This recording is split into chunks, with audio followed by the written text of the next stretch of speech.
dumako na po tayo, no? Dito sa ibang mga nakikita natin na talagang tuloy-tuloy at walang sawa sa pagtulong din ho, mga bossing, sa ating mga kababayan. Baka sabihin po kasi ng mga DDS, mga kababayan, eh sila po lang ang tumutulong, yung libreng sakay, yung etc. nila. Eto, abala din po, mga boss chief amo sir, ang Tingog Party List, no?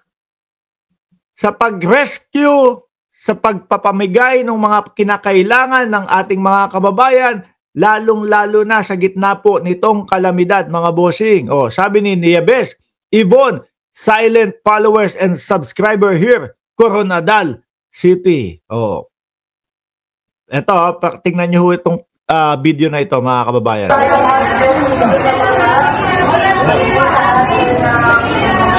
Yan, abala po yung kampo ng Tingog Party List sa walang sawa po na pamumudmod ng mga kinakailangan ng ating mga kababayan. Naku, sisira, magagalit na naman to. May masisilip po sila dyan. Uunahan ko na sila, mga bossing, kung ano po yung masisilip nila. Eh, sasabihin, naku, bakit ganyan? O, merong pangalan na naman. Eh, ang Office of the Vice President, walang nilalagay na pangalan, etc. Naku, kapag hindi naman nilagay ng pangalan ang ginagawa ng ibang mga DDS, sasabihin, eto, proyekto ni ganito to, proyekto ng aming Vice Presidente to, proyekto ni Bato de la Rosa to, proyekto ni Bongo ito. Ang hilig naman po nilang ganyan. Kaya ako mga boss wala akong nakikitang wala akong nakikitang problema kung lagyan man ng mga pangalan na ganito. Bakit to? Kasi sa Pilipinas, uso yung nakaw proyekto. No? Uso yung nakaw proyekto. Gagawa ka. Magsisilbi ka sa bayan. Tapos ano gagawin ng ibang mga DDS? Ipopost doon sa kanila. Sasabihin, tatak Duterte, tatak Digong, tatak Bongo.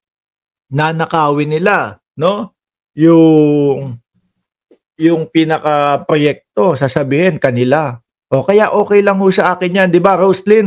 Kayo po, mga kababayan, okay lang sa inyo yun o hindi? I-komento nyo dyan. Walang pangalan pero yung tarpaulin sa labas, sinlaki ng Jupiter. Laki no na, kabayan ko O, hindi ako ho, walang problema ako sa mga pangalan na ganyan, mga bossing. No? Wala akong problema sa mga pangalan na ganyan. Kasi nga ho, uso kasi sa Pilipinas, yung nakawan ng proyekto. No, sasabihin nila, project ko to, project ko yan.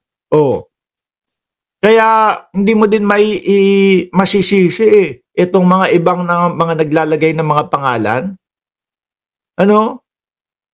Syempre, kapag dating ho ng susunod na mga halalan, sasabihin ng tao, wala ka namang nagawa No? Sasabihin, yung proyekto na yan. Kampo naman ni Sara Duterte ang nagano dyan kasi may nag-post na ganito, ganyan. Sa amin yung proyekto na yan. Sabi ni kabayan ko, kapatid ko, si Boy Cutting Ribbon, mahilig dyan, si Bongo. Di ba? Tuloy natin yung video.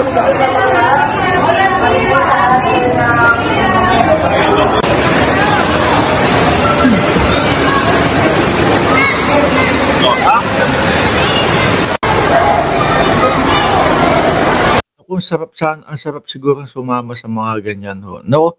Iba ang pakiramdam, mga kababayan, kapag kayong sumasali ka para maging volunteer para po sa mga ganyan, magre-repack kayo, tapos ipapadala doon sa mga kababayan natin na nasasalanta po ng bagyo. Gustong-gusto kong sumasali sa mga ganyan ho mga bossing, lalo na sa Pilipinas. Last na. Di ba?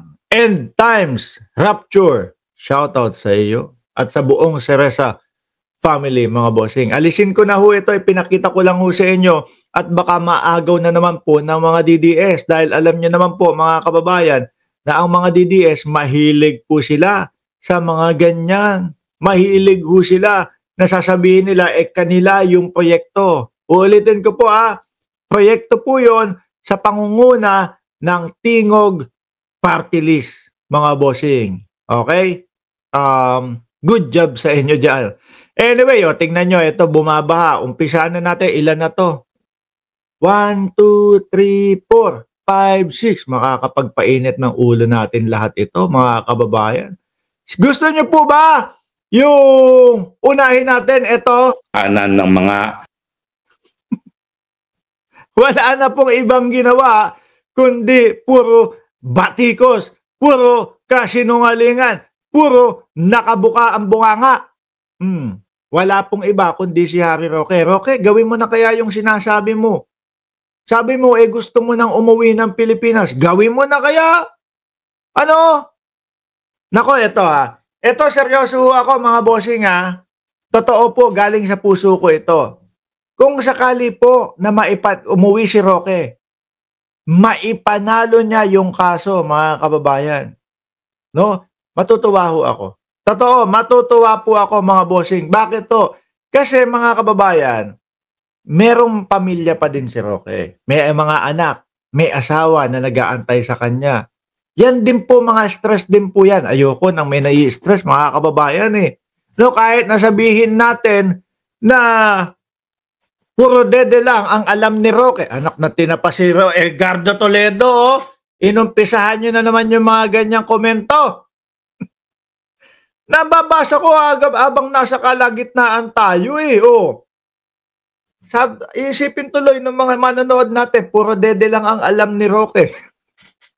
Hindi, seryoso ho, mga kababayan. No?